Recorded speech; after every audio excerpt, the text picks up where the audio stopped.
Welcome to the Cunning Plan podcast. You might detect from my voice that I'm a little more sombre today, as I have a very, very serious illness, a cold. No, that made it sound like it was worse, much worse than it really is. You've got the flu, James. Yeah, I mean, I think it is the flu, but I'm soldiering on. I worked from home this week one day. Yeah. That's as close as I come to a sick day, because I'm a soldier. I plough on. Literally everyone. There'll be no podcast next week because there'll be nobody here.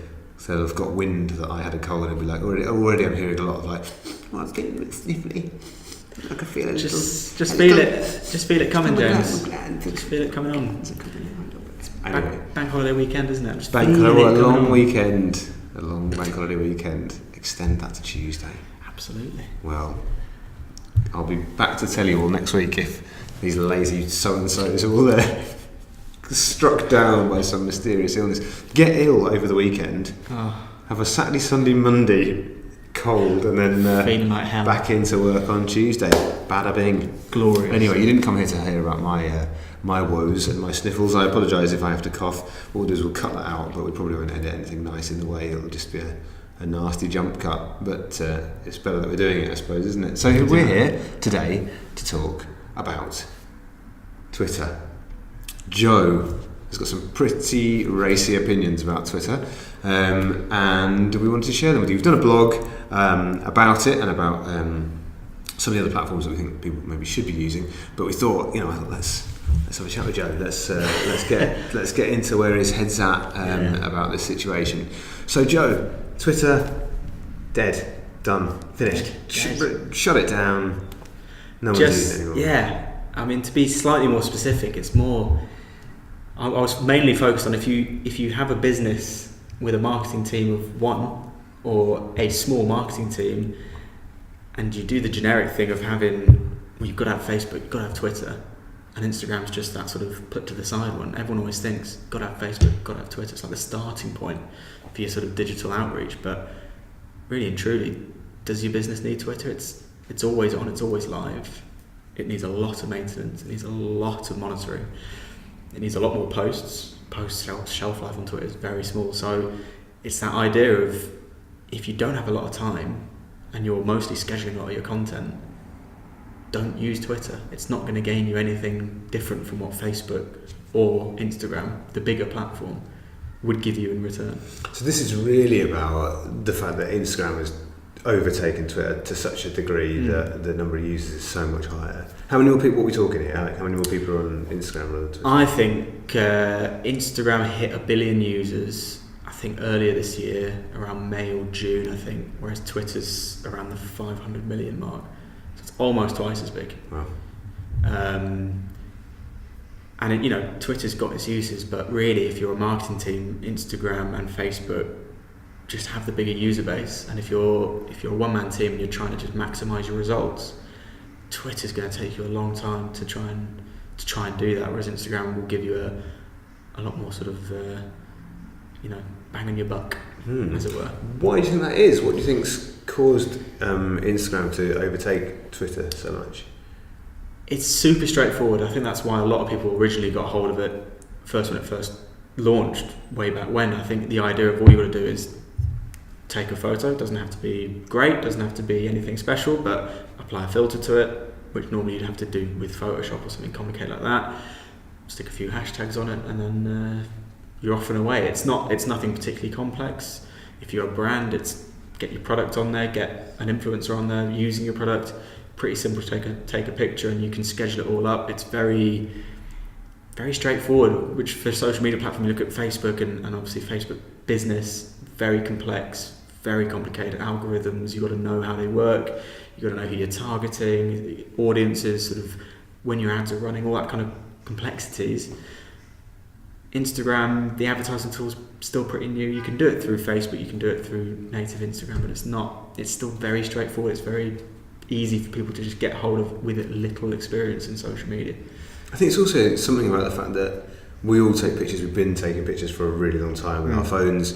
So it's something you're doing already. you're just kind of inviting people to share that a bit more. Whereas there's something about writing that tweet, you know, and no matter how many characters they make it, you're still like crafting a piece of language. And I mean, obviously some people don't think about it as much as they should, but I certainly feel like that when I'm thinking about writing a tweet. I'll write it, delete it, write it again, rewrite it, trying to make it, you know, you're trying to make it funny, or you're trying to make it insightful. You're just sort of and sometimes you agonise over it for so long, you end up just going, forget it, I'll do that later, and putting it to one side. Whereas Instagram is just like, I've taken that photo, filter, blah, blah, blah, just up it goes, and straight away, you know, and then it's dead easy, isn't it? Exactly. So for brands then, so I get it, why users, I can see why Instagram has overtaken Twitter from a user point of view. But as a brand, obviously you go where the audience is. That's the smart thing to do. Absolutely. But what should brands be doing on Instagram to try and make the most of that? Several things. I think if you've got the budget, which is always an important factor in any kind of marketing strategy, but if you've got the budget, influencer marketing has absolutely accelerated and become the sort of buzzword of the last few years because of Instagram. You know, whoever it is, these guys in gyms who are using workwear, or people using makeup, whatever it is, because Instagram is so visual, people can see the product, see how it's being used. You can do Instagram stories, you can do videos, so you can see the product in placement. And these influencers, obviously with these hundreds of thousands of people following them, it's just an easy way for a brand to just do a quick bit of content, let someone else look after how the image looks, the writing, the hashtags. They can look after it but still get all the followers back onto their own brand through the influencer. Okay, so obviously obviously Instagram has grown, that's why it's overtaken Twitter. That doesn't necessarily mean your very salacious claim that Twitter is dying. Who's using Twitter? Like how should brands be getting the most out of Twitter? Should they be, and what does Twitter need to do to kind of to get a bit more share of the audience? Yeah, I think what we've seen the last few years is Twitter is becoming really focused on brands and those sort of big name personalities. Obviously, we know Trump is a big fan of any kind of opinion he's got, rather than tell his press officer and do he's the a traditional. big fan of every opinion he's got. Yeah. Absolutely, he absolutely loves it. He loves to share. Loves to share his thoughts and make sure that they are the correct thoughts. And he doesn't do it in the traditional way that other presidents will do, which is issue a press release or whatever it is and then announce it. He just flies onto Twitter and everyone just laps it up. And I think I'm not sure he should be the barometer of no. how to behave, but okay. But I'm saying that is an example of how these big personalities and brands are now the ones who own Twitter. It's not become such a place for the individual, it's more for the brands and the big name personalities to have their space to communicate with their fans or their audience. So for brands, customer service, one of the most popular ones is Tesco Mobile, because they respond to every single person who asks them. It's become such a thing that they are now famous for it, and that's purely on Twitter. So they've really got their Twitter sort of strategy locked down, which is people will mock them, take the mickey out of them because they are Tesco Mobile, they're not O2 or anything like that, but they have fun with it. You know, when people take the mick out of them, they will take the mick back. You know, they're not afraid of just creating a little bit of controversy but having a bit of fun with it.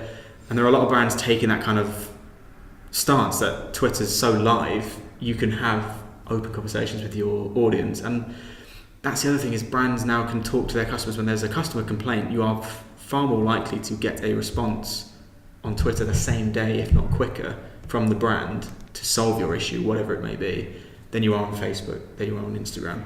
So Twitter definitely has a place, as certainly for brands and for marketing, people in general, as a place where you can really set a little hub up if you've got the time to dedicate to it. That's always the thing with Twitter, is you need to have the time, because it's such a live environment. You need to have someone who can keep a regular eye on it every day. Yes, if you're just writing a content schedule, you send that out and it's just left out there to die, that's exactly what's going to happen, because the feeds, your feed is going at 90 miles an hour, so the thing you put out, unless if you get some responses, if you don't fire them back up again, if you don't respond to people quickly, it's done, and it's gone. You're gone. That is literally the case. If you get asked a question, if you are a brand, someone asks you a question about that product and you don't respond within a couple of hours, they'll just go to your competitor and ask the same question, and potentially you've lost a lead, you've lost, a potential new customer. So it's definitely got its space, and I think it's adapting to its role. I think way back when, I think I read the other day, it was back in 2009, Ashton Kutcher, of all people, was the first person to get to 1 million followers. Really? Wow, good work, Ashton. And that is how far we've come now, because now we don't even know who Ashton Kutcher is. Was he married to Demi Moore? I think he was. Celebrity knowledge, this guy. Up to date. Ask me to explain the Kardashian, I'll do that next time. What a treat. Little what the fox for next time. I can't do that, I don't know, I don't understand the Kardashian. I don't know. Not much to understand. But no, that's the thing, is like, that's what it was. It was about celebrities getting these huge followers and people being able to interact with each other on this huge scale. But now it's become quite a good place for brands to have a voice and be able to communicate with their customers. So I think Twitter's just pivoting quite slowly. It's taken its time to work out quite what it's going to be about, because obviously there's still people like the celebrities who can tweet their day-to-day routine like people would normally do, but the brands are slowly getting hold of it. So it's become more of a, I suppose that ultimately, in its true term, more of a social network, more of a communication platform for brands to communicate directly, or for you to communicate with the brand and then come back, than the more broadcasty, like Instagram. Obviously you can comment and you can have that two-way communication, but it's a bit more, you're broadcasting something and then people are reacting to it, whereas that's it, yeah. You don't generally, I can't send a message to a brand on Instagram. It doesn't work like that, does it? So no, it's Twitter's being there as that sort of exactly customer service, whether it's something like that. And customer service is one thing. I think also that people are so quick now to react on Twitter that I think before brands would just put posts out, and as we were saying, they don't monitor them, so they put posts out, people would criticise it, and the brand wouldn't be there to jump in and try and stop it. People would just go in, whereas now I think brands are a lot more aware that they've got to be a bit more conversational on Twitter, they've got to be a bit more live, so you rarely see posts going up and they just get left. The brand will start interacting a bit more, as you said, as a proper, social network in that regard. I think it's also, like, news is another massive part of it, isn't it? When breaking news and things like that, that's still, like, Twitter still really owns that. Like, I don't think you very rarely see breaking news on Instagram. It's mostly kind of somebody said this thing on Twitter. When I'm reading articles about people's reactions to stuff, it's mostly what people are tweeting about it. And again, I think it's because it's about language. It's about people saying something rather than taking a photo of something.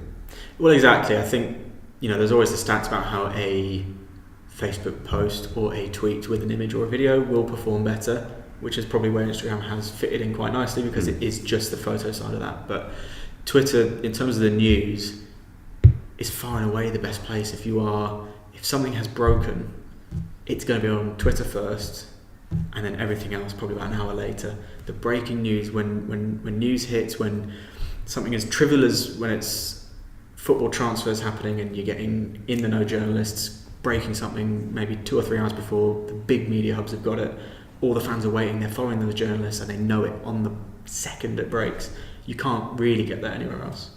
And I think that's, as you said, it still has that still is one of its things that it can still hold on to. So for brands wanting to be current or be part of that conversation or part of that live moment, or something like live sporting events or even live TV shows or anything like that, brands that want to be a part of that, there's still nothing better than Twitter really to be part of that, to be trending, to all that kind of thing. That's still, Twitter still owns that, doesn't it? The hashtag, trending topic is still really important to Twitter, and it's great to see how, I think we did a blog as well about breaking news. That's where Twitter really fits in. If you've got the time to monitor it properly, you can really help with your sort of brand outreach by jumping onto breaking news. If you see something that associates with a brand, someone's wearing, if you are Adidas and they're wearing Adidas trainers and they are a celebrity with millions of followers, and you jump on and make a comment about it, suddenly all of their followers see your tweet about it as well, and you could get several hundred of a brand of that size new followers off just the back of a little comment on a bit of breaking news from a awards ceremony or something like that. It's still got that great ability to break news in a way that the other platforms just can't compete with. Nice. So, in summary, Is Twitter dying, Joe? I drew this little grave for Twitter there. But No, I think it's probably. I think the best way to describe it is probably not on life support. That's probably too dramatic still, but it's definitely not well. We'll rub that out, 'cause it's not dead. Exactly, rub it out. It's not dead, I've got a pink hand. but it's not. Yeah, don't touch the table. Shouldn't have done that. But it's not. The point is Twitter's not well. It's not in a good place. It's trying to find its pivot now for where it's going to head in the next few years. But I still think if you've got the team, if you've got the capacity to monitor it properly, absolutely has a place in your strategy, because the ability for you to jump on the breaking news, the ability for you to talk to your customers is almost second to none with the other brands. How's this advertising situation going? Like, how are they getting on with actually making some money? Not great. I think the user base, the problem Twitter's got is the headlines will always be that its user base has slowly been declining since about 2012, 2013, despite the fact that brands are still hugely engaged on it. Advertising wise, it doesn't look much better. They've reformatted it a few times. It's still, it still isn't quite as effective. I don't think anything will be quite as effective as Facebook. Facebook is so granular in terms of how you can target people. But Twitter, I don't think, from what I can tell from the updates they've been sending out, they don't seem to be too concerned on the advertising front. I think they're really focused on trying to just really secure that space in the social network sort of map, so they don't, at one point they were crossing over Facebook, then they've started crossing over Instagram, now they're just trying to work out where their space is. And the advertising, people still do it, but I just don't think it's ever going to compete with Facebook. So I think they will leave it as it is for now, and they might get to it a bit later, but certainly the advertising is not anything special. Okay, so there you have it. Yeah, Twitter. There you have it. Twitter is not dying. Not quite. It's finding its space. It's been overtaken by Instagram, but it's not. There's still a place for it. There's still a place, especially if you've got, if you've got an agency like us, or the right brand. And I think that's what it's all about, really. And that's what your article is really about. Is don't just assume you've got to have Facebook, then you've got to have Twitter, then you might think about Instagram. You really need to be thinking, what are the right platforms for me? Do I have a lot of customers?